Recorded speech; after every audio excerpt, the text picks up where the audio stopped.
course, you've seen the statement we put out this morning confirming that President Biden will be meeting with President Putin in Geneva, as you said, on June 16th. The leaders will discuss the full range of pressing issues as we seek to restore predictability and stability to the U.S.-Russia relationship. And to more specific to your question, we expect they will spend a fair amount of time on strategic stability, where the arms control agenda goes following the extension of New START. Obviously, we're both members of the P5+1 as well as those negotiations are ongoing. The President will also raise Ukraine, underscoring America's support for Ukraine's sovereignty and territorial integrity. And he will also plan to raise Belarus and convey our grave concerns as he has now done publicly, privately, as he has now done publicly.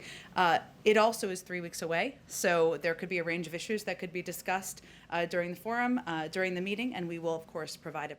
Well, we may have forgotten over the last couple of years, but this is how diplomacy works. We don't work together. We don't meet with people only when we agree.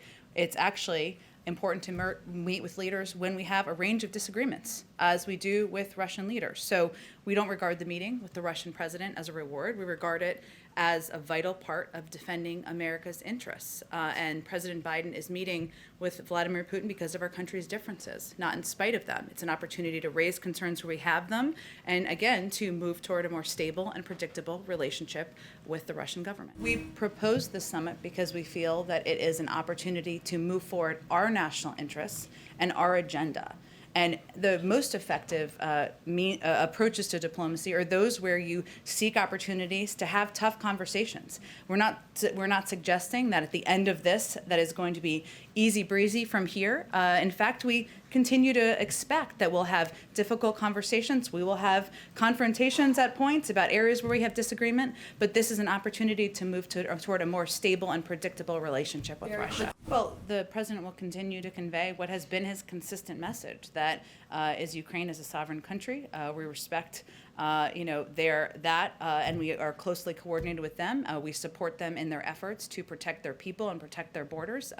That's been a consistent message from him, and it will be the basis of his message to the Russian president in a couple of weeks. I'm not going to predict something that's disproving a negative here that doesn't exist, that we have not conveyed from here.